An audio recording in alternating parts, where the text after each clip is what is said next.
कहा जाता है सियासत में रिश्तों की कोई जगह नहीं होती, लेकिन चुनाव प्रचार के दौरान ही नरेंद्र मोदी ने स्मृति ईरानी को अपनी छोटी बहन कहा। स्मृति ने जब एक कैबिनेट मंत्री का पदभार संभाला, उसके बाद भी उस बात को याद रखा, उस रिश्ते को याद रखा। अब की बार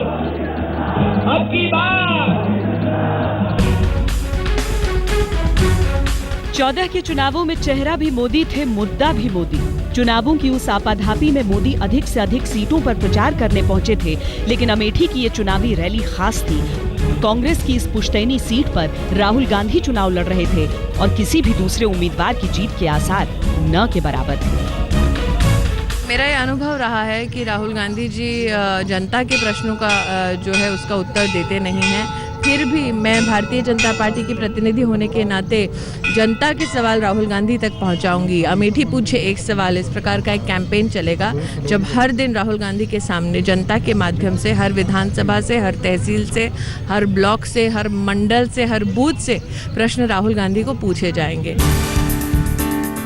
बीजेपी ने आखिरी वक्त पर यह फैसला किया कि वो इस सीट पर एक मजबूत उम्मीदवार उतारेगी और जब ये काम स्मृति ईरानी को सौंपा गया तब उन्होंने नामुमकिन की ओर नजर फेरे बगैर, शायद स्मृति की ये लगन, उनका उत्साह, उनका जुझारूपन, उनका समर्पण ही था जिसने नरेंद्र मोदी के विश्वास को उन पर और बढ़ा दिया।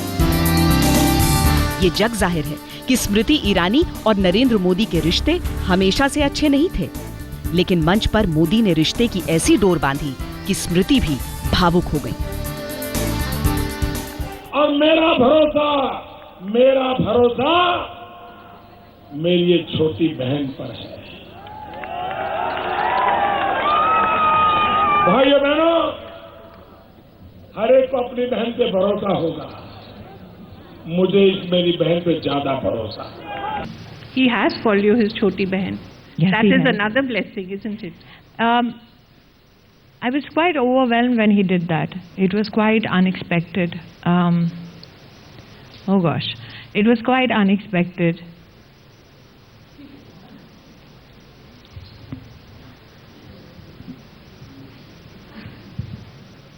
Yes. He comes from a very, very poor family. I guess somewhere he recognized that. स्मृति अपनी बातों में उलझाकर चाहे कितने सवालों का अंत कर दें, ये रूंधा हुआ गला हर जवाब से बढ़कर निकला। शायद पुरानी तलखियों को भुलाकर एक नए रिश्ते के आगाज ने उनको भावुक कर दिया था। और फिर तो मोदी की ये छोटी बहन उनकी कुशल सिपह सालार बन गई। विवादों के साथ स्मृति ईरानी का जैसे चोली दामन का साथ है।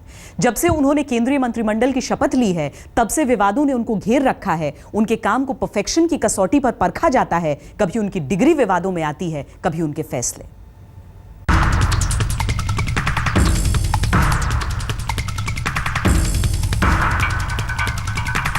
हाथ दिखाया एक ज्योतिषी को स्मृति ईरानी ने, तो विपक्षी नेताओं ने आंखें दिखाना शुरू कर दिया।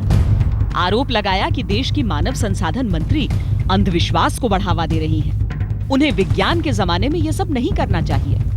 अब क्या करें, निजी तौर पर जो करना चाहती हैं करें, लेकिन एक शिक्षा मंत्री होते के नाते उनको भी सोचना चाहिए कि क्या एक वैज्ञानिक सोच बच्चों को नहीं सिखाना चाहिए क्या? अब ये उनका पर्सनल मामला है, तो नहीं, पर्सनल मामले में मैं नहीं कुछ कहना। देखो, मैं बहुजन समाज पार्टी में विभिन्न आस्था रखने वाले लोग हैं। जहाँ तक मेरा पर्सनल सवाल है, तो मैं ये ज्योतिषी वगैरह में विश्वास नहीं रखती, अंधविश्वास में विश्वास नहीं रखती, मैं कर्म में विश्वास रखती। मामला आगे बढ़ा तो स्मृति ईरानी को सफाई देने खुद आगे आना पड़ा। उन्होंने कहा कि उनके पास तो उनकी जन्मपत्री तक नहीं है और वैसे भी व्यक्तिगत मामलों को इस तरह तूल देना अच्छी बात नहीं। अरे भाई, I'll stop clicking pictures of people. आपको पता है मेरी पत्नी ना जन्म का समय नहीं। मैं अपने व्यक्तिगत जीवन में क्या करती हूँ वो आपके चैनल की मुझे नहीं लगता रिस्पॉन्सिबिलिटीज के अंतर्गत आता है। मैं किस धर्म में विश्वास करती हूँ, मैं किसकी आराधना करती हूँ, मैं अपने परिवार के साथ कहाँ जाती हूँ, किससे मिलती हूँ, उसका जब तक मेरे राजनीतिक जीवन अथवा मेरे जो भी कार्यभार है उससे कोई अगर संबंध नहीं है, तो मैं आपसे आग्रह करूंगी कि आप बढ़ाइए टीआरपी, मुझे कोई आपत्ति नहीं है। सत्ता का तजुर्बा स्मृति को नया है, कड़वा भी काफी लग रहा हो, लेकिन वो हर विवाद के आगे बढ़ जाती है। लेकिन विवाद है कि मानते ही नहीं।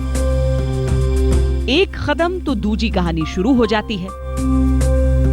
अभी हाल ही में जब स्मृति ईरानी ने शिक्षक दिवस पर नरेंद्र मोदी के साथ बच्चों की सीधे सीधे बात करवाई, तो आरोप लगा कि ये शिक्षक दिवस का नाम बदलकर गुरु उत्सव करने की साजिश है। इसके जवाब में स्मृति ने सफाई दी और कहा कि उन्हें हैरानी है इस तरह के आरोपों पर। ये राजनीतिक हथकंडेबाजी है और कुछ नहीं। देखिए, हमने स्पष्ट किया है, और अगर आप भारत सरकार के जितने भी सर्कुलर्स हैं उनको पढ़ें जो मैं आपके सामने प्रस्तुत कर सकती हूँ, उसमें साफ लिखा है कि गुरु उत्सव एक निबंध प्रतियोगिता का नाम है। लेकिन वो लोग जो विरोध कर रहे हैं उनका दायित्व है मात्र विरोध करना। हमारा दायित्व है कि हम अपने देश को प्रगति के पथ पर ले जाएं। लेकिन मैं विरोधियों से मात्र इतना ही कहना चाहूँगी कि आपके भी तो कोई टीचर्स होंगे, तो जाइए उनको आज धन्यवाद कहिए उनके सहयोग के लिए। स्मृति ईरानी ने हमेशा ये कहा कि उनका मूल्यांकन उनके काम के हिसाब से होना चाहिए, न कि उन पर आरोप लगा कर। स्मृति ईरानी मंत्री बनी तो विपक्ष की निगाहों में चढ़ गईं। दावा किया गया कि उनके 2004 और 2014 के चुनावी हलफनामे में जो शैक्षणिक योग्यता लिखी हुई है उसमें घालमेल है। I will humbly request all of you that judge me by my work. And I think I would not like to add anything more to the statement that I have made. In that kitty of mine where people call me unpad, I do have a degree from Yale as well, which I can bring out and show how Yale celebrated my leadership capacity.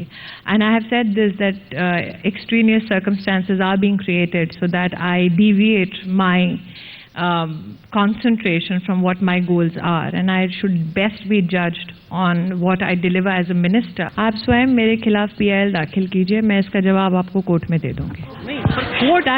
ताकि once and for all ये settle हो जाए। मेरे किसी भी जवाब से आप संतुष्ट होंगे नहीं, जैसा मेरा अनुभव रहा है आपके साथ। तो मैं चाहूंगी मैं स्वयं आपको आज आमंत्रित करती हूँ कि आप विशेषतः स्वयं ये बात कोर्ट में मेरे बारे में उठाएं और मैं वहां उसका जवाब देना चाहूंगी और दूध का दूध, पानी का पानी करना चाहूंगी। स्मृति पर आरोप लगता है कि वो RSS के इशारे पर काम कर रही हैं, लेकिन स्मृति का कहना है कि वो अपने विवेक के मुताबिक काम कर रही हैं। इतना तो स्मृति को समझ में आ रहा होगा कि सत्ता की राहें रपटीली होती हैं, हर कदम बहुत सोच कर उठाना होगा। कहा जाता है कि फैसले तो वो लेती हैं, लेकिन उसके पीछे मंशा संघ की होती है। फिर चाहे वो केंद्रीय विद्यालयों में जर्मन हटाकर संस्कृत शामिल करने का फैसला हो या DU के कोर्स की मियाद। इल्जाम लगाने वाले कहते हैं कि बोल जरूर स्मृति के होते हैं, दिमाग संघ का होता है।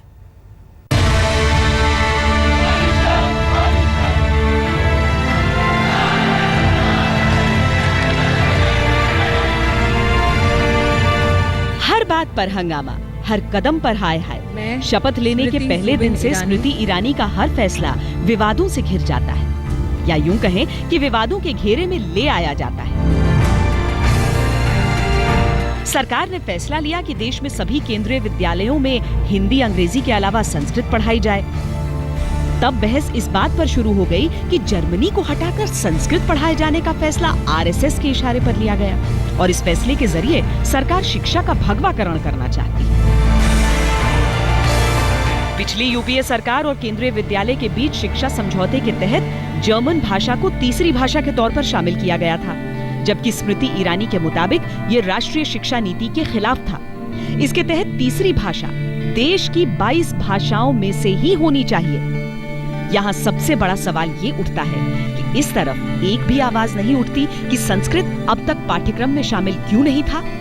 बहस जर्मन के हटाए जाने पर हो रही है। हालांकि स्मृति ईरानी ने इस बात पर भी सवाल उठाया कि इतना हंगामा क्यों हुआ है जबकि संस्कृत को अनिवार्य बनाया ही नहीं गया। मुझे ऐसा लगता है कि एक भ्रम पैदा किया गया है। शेड्यूल 8 ऑफ द कॉन्स्टिट्यूशन में 22 शेड्यूल लैंग्वेजेस हैं जिसमें जर्मन उपलब्ध नहीं है। अगर आप संविधान के और शेड्यूल 8 पढ़ें तो आपको पता चलेगा उसमें जर्मन लैंग्वेज नहीं है। ये जो MOU था वो जर्मन को थर्ड लैंग्वेज के रूप में सभी स्कूलों में प्रस्तुत कर रहा था, जो अपने आप में संविधान का एक उल्लंघन था। ये जानते हुए कि जर्मन देश की थर्ड लैंग्वेज नहीं है, मैं या अथवा मंत्रालय अथवा केंद्रीय विद्यालय संगठन ऐसे MOU पर दस्तखत नहीं कर सकता था जब वो रिन्यूअल के लिए आया। ये रिन्यूअल आया था सितंबर में और कंट्रोवर्सी जानबूझकर बनाई गई है नवंबर में। ये अपने आप में एक विचारणीय प्रश्न है कि ऐसा क्यों हुआ। मैं इतना ही कहूँगी कि जब मैंने शपथ ली तो मैंने भारत के संविधान की शपथ ली थी ताकि कोई भी कानून का उल्लंघन ना हो।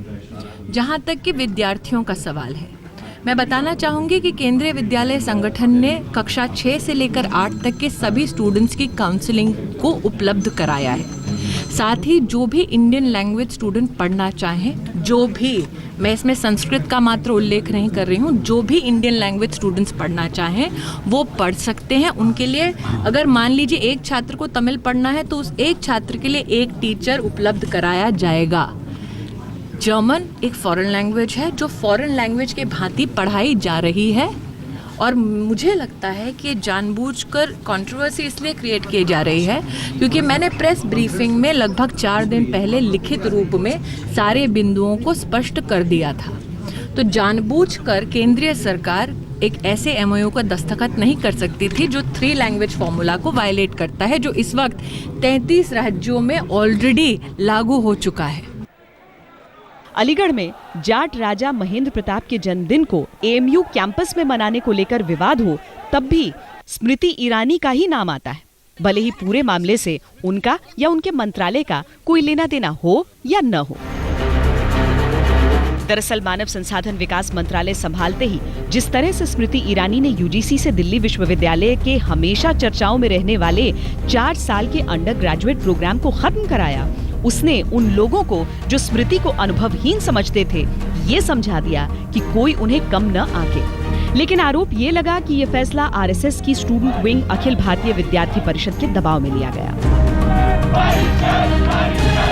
हाल ही में आरएसएस के नेताओं से स्मृति ईरानी की मुलाकात को भी शिक्षा के भगवाकरण के मुद्दे से जोड़कर देखा गया। गुजरात में दीनानाथ बत्रा की लिखी किताबें पहले ही विवादों में। तमाम विवादों के बाद भी स्मृति लगातार फैसले ले रही हैं, आलोचनाओं के जवाब दे रही हैं। उन्होंने राजनीति अटल बिहारी वाजपेयी और आडवाणी के गुरुकुल से सीखी है और नरेंद्र मोदी के साथ चलकर सियासत की महाभारत के चक्रव्यूह से निकलना सीखा है। वो इस महाभारत से अभिमन्यु बनकर नहीं, अर्जुन बनकर निकलना चाहती।